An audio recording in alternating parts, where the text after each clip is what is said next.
അതാ പറയ്. എടാ അതെ, ഒരു വിശേഷമുണ്ട് കേട്ടോ. ഇന്ന് ഹമീദ് ഖാന്റെ വീട്ടിൽ നിന്ന് ആൾക്കാർ വന്നിരുന്നു. നിന്റെ കാര്യാ സംസാരിച്ച്.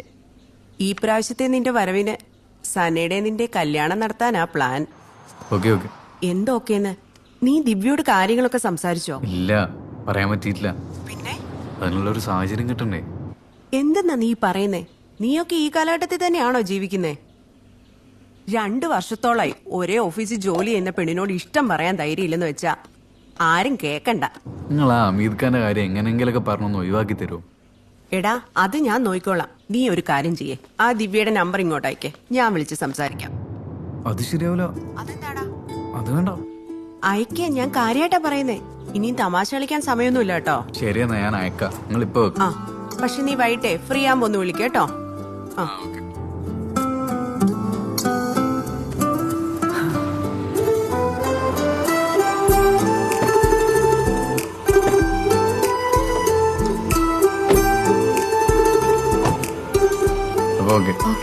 ശരി, ആ കേറിട്ട് പോ. ഇല്ല പിന്നെ വരാം.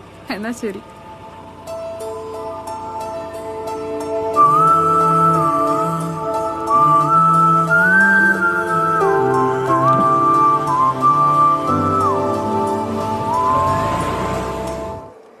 ഫൈസലേ, ആ ഇത് നോക്കുന്നോ? ഒന്നെടുത്തതിന്റെ ക്ഷീണം ഇതുവരെ മാറിയിട്ടില്ല. അഭയാണോ എടുക്കണേ? ഇത് നിനക്ക് കുറച്ച് വലുതല്ലേ? ഇതെനിക്കല്ല, ഉമ്മാക്ക. ആഹാ. ആ വീട്ടിൽ നമ്മൾ വിചാരിക്കുന്ന പോലെ ഷഹാനയുടെ ഉമ്മയാണെങ്കിൽ ഷഹാന തിരിച്ചു പോകുമ്പോ കൂടെ വരുമായിരിക്കുമല്ലേ? അതെനിക്കറിയില്ല. ഇനി ഉമ്മ വന്നില്ലേലും ഉമ്മാന്റെ കൂടെ ഞാൻ അവിടെ നിൽക്കും. അങ്ങനെയാണെങ്കിൽ നിനക്ക് ഇവിടെ ജോലി നോക്കിക്കൂടെ? അല്ലേ ദിവ്യ? അതെ, ഞാൻ അങ്ങനെയൊന്നും ഉദ്ദേശിച്ചില്ല. എന്തായാലും നീ എന്റെ CV ഒന്ന് അയക്ക്. ദിവ്യ ഒന്ന് ബോസിനോട് സംസാരിക്കുവോ? ആ സംസാരിക്കാം. ആ ഞാനിതൊന്ന് ട്രൈ ചെയ്യട്ടെ. ഓക്കെ.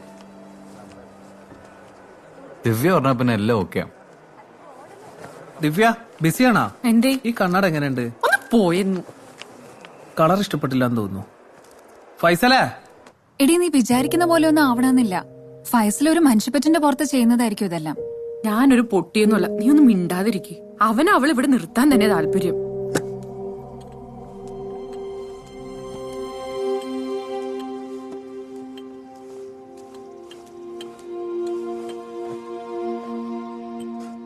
Thank you. വേണ്ട, കുറച്ചു മുന്നേ കുടിച്ചേ ഉള്ളൂ. ഞാൻ CV മെയിൽ ചെയ്തിട്ടുണ്ട്. പ്രിന്റ് ഔട്ടും കയ്യിലുണ്ട്. നാളെ ഓഫീസിൽ പോകുമ്പോ തരാട്ടോ. അത് ഷഹാന ഫൈസലിന്റെ അടുത്ത് ഏൽപ്പിച്ചാ മതി. ബോസിന്റെ അടുത്ത് കാര്യം അവതരിപ്പിക്കാൻ എന്നിലും ബെറ്റർ ഫൈസലാ. ഞാൻ എന്നാ കുളിച്ചിട്ട് വരാം. നീ ചായ കുടിക്ക.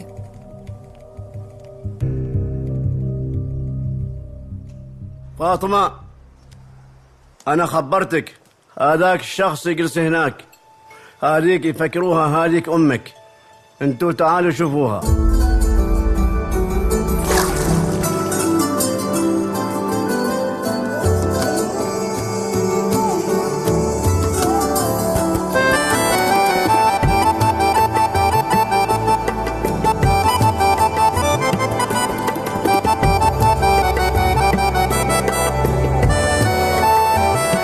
فاطمة تشتغل معي 20 سنة، ما أفكرها أمك. سليم مخبرني أول. بدقي وشوفوها.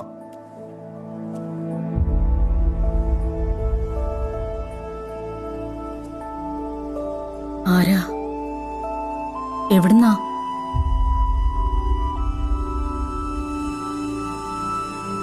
آراء هو أول مرة يسمع أنا كلام مال باري قبل 20 سنة.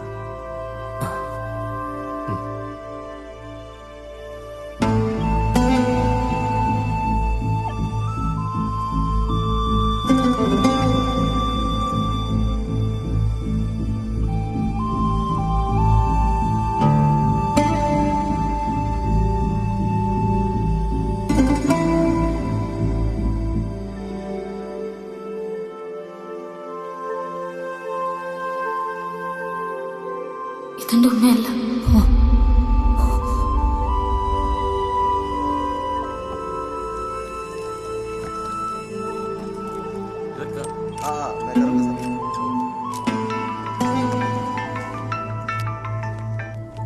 ഹലോ ഫൈസലെ താമസി. എടാ എന്താ പോയിട്ട് അവരെ കണ്ടാ? ആ കണ്ടു, പക്ഷെ അത് അവരല്ല. പറ്റി? ഞാൻ കാണുമ്പോ പറയാം. എന്നാ ഓക്കെ. ആ ശരി.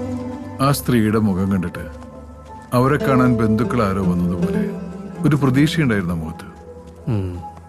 ആരെങ്കിലും അവരെ തേടി വരുമെന്ന് അവരും കാത്തിരിക്കായിരിക്കും.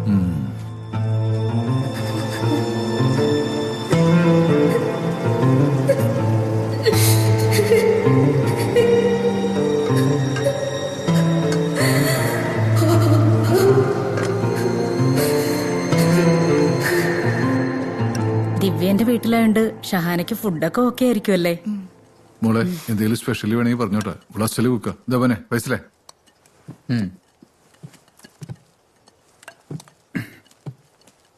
അവളുടെ ടെൻഷൻ ഇപ്പൊ ആവുന്നല്ലേക്ക. സലീംക്ക അടുത്ത് ബിദിയുടെ കാര്യം കേട്ടപ്പോ മൂപ്പര് ഗൂഗിൾ ചെയ്ത് നോക്കിന്നാ തോന്നുന്നത്. ഇപ്പൊ ഓരോ സംശയങ്ങളാ. ആ എന്തിനാ? അതിന്റെ ആവശ്യമൊന്നുമില്ല. ഭരതേട്ടന്റെ പരിചയമുള്ള റിപ്പോർട്ടറാ ആ ന്യൂസ് കവർ ചെയ്തിട്ടുള്ളത്. Mister Samuel. അത്ര സംശയം ഉണ്ടെങ്കിൽ മൂപ്പരെ കാണാൻ ഏർപ്പാടാക്കിയാ. ആ അത് നല്ലതാ. എന്തെങ്കിലും വിവരം കിട്ടുകയാണെങ്കിൽ ഇങ്ങനെ ഓരോന്ന് ആലോചിച്ച് കൂട്ടുന്നുണ്ടല്ലോ. നമുക്ക് പോവാം. ആ അതന്നെ. അതെ, ഇപ്പൊ സമാധാനായിട്ട് ഫുഡ് കഴിക്കും. ആ മീനൊക്കെ എടുത്ത് കഴിച്ചേ.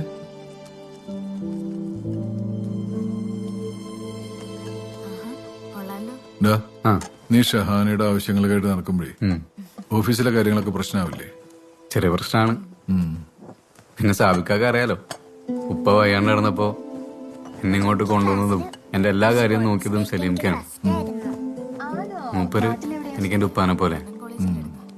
അപ്പൊ മൂപ്പര് ആദ്യമായിട്ട് എന്നോടൊരു കാര്യം പറയുമ്പോ അത് ചെയ്തു കൊടുക്കേണ്ട എന്റെ കടമയല്ലേ?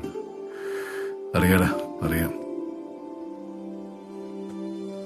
ഇവിടുത്തെ സിസ്റ്റം നിങ്ങൾക്കറിയാലോ. അക്കാലത്ത് ഞങ്ങൾക്ക് കിട്ടുന്ന ഡീറ്റെയിൽസ് ഒന്നും അങ്ങനെ പുറത്തുവിടാൻ കഴിയായിരുന്നില്ല. ഇപ്പൊ കുറച്ച് മാറ്റം വന്നിട്ടുണ്ട് കേട്ടോ. 2002 മാർച്ചിലാണ് ആ ഫ്ലഡ് ഉണ്ടായത്. അന്ന് ഈ ബിദിയെന്ന് മാത്രം ഏകദേശം 200ഓളം വീടുകളാ ഒലിച്ചു പോയത്. 100ഓളം ആൾക്കാർ മരണപ്പെട്ടു. അതാണ് അനൌദ്യോഗികമായ കണക്ക്. എന്തെങ്കിലും ഡീറ്റെയിൽസ് കിട്ടാൻ വഴിയുണ്ടോ? അന്ന് ഞാൻ കളക്ട് ചെയ്ത് വെച്ച കുറച്ച് ഡോക്യുമെന്റ്സ് ഉണ്ട്, പേപ്പർ കട്ടിങ്സും ഫോട്ടോസൊക്കെ. അത് ഞാൻ നിങ്ങൾക്ക് തരാം. അതുകൊണ്ട് എന്തെങ്കിലുമൊക്കെ പ്രയോജനം ഉണ്ടാവുമെന്ന് എനിക്കറിയില്ല.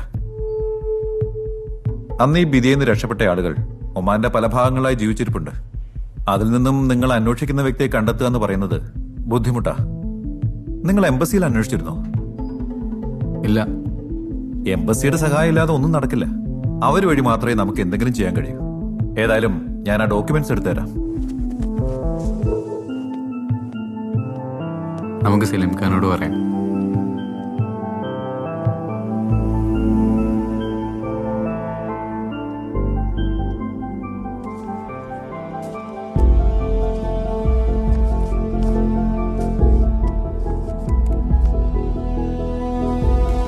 മിസ്സിംഗ് കേസിലും ഡെത്ത് കേസിലും പെട്ടവരുടെ ഡീറ്റെയിൽസ് നാട്ടിലെ അവരുടെ ബന്ധുക്കൾക്ക് അന്നേ കൈമാറിയിട്ടുണ്ട്. എന്റെ ഒരു ഡൗട്ട് ഞാൻ പറയാം. അന്ന് ആ സംഭവത്തിന് ശേഷം അവിടെ താമസിച്ചിരുന്ന പലരും പലയിടങ്ങളിലായിട്ട് പോയിട്ടുണ്ട്. അവിടെ ആ സമയത്ത് യമനിൽ നിന്നുള്ള ഒരുപാട് കുടിയേറ്റക്കാർ താമസിച്ചിരുന്നു. ഈ ഇൻസിഡന്റ് കഴിഞ്ഞ് ഒരു മാസത്തിനുള്ളിൽ തന്നെ ഇവരിൽ പലരും യമനിലേക്ക് മടങ്ങിപ്പോയതായിട്ടും നമുക്കറിയാം.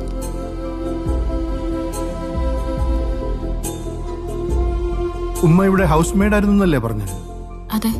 അങ്ങനെയെങ്കിൽ ഈ ഒരു സാധ്യത കൂടി നോക്കിക്കോളൂ. അന്ന് യമനിലേക്ക് മടങ്ങിപ്പോയ ഏതെങ്കിലും ഒരു ഫാമിലിയുടെ കൂടെ ഉമ്മ ഉണ്ടായിരുന്നെങ്കിലോ? അങ്ങനെ ഒരു ഇതുണ്ടെങ്കിൽ നമ്മൾ എങ്ങനെയൊന്ന് കണ്ടുപിടിക്കുക? ഇത്രയും വർഷമായില്ലേ. ഞാനൊരാളുടെ കോണ്ടാക്ട് തരാം. ആള് പണ്ട് പോലീസിലായിരുന്നു. അന്നത്തെ ഈ സംഭവത്തിന്റെ അന്വേഷണവും റിപ്പോർട്ടും ചെയ്തത് ഇദ്ദേഹമായിരുന്നു. ഒരുപക്ഷെ അന്ന് ബിദിയിലുണ്ടായവരെ കുറിച്ചുള്ള കൂടുതൽ ഡീറ്റെയിൽസ് നമുക്ക് ഇയാളിൽ നിന്ന് കിട്ടുമായിരിക്കും.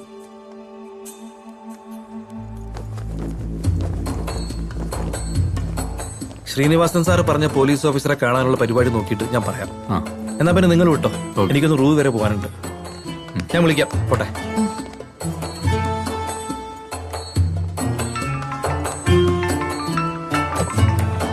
ഹലോ സാബിക. എന്തായിടാ പോയിട്ട്? ചില വിവരങ്ങളും സംശയങ്ങളും പറയുന്നുണ്ട്, അന്വേഷിക്കണം. സലീംക്ക് കൂടെ ഇല്ലേ? സലീംക്ക് ഇപ്പൊ ഇറങ്ങിയുള്ളൂ.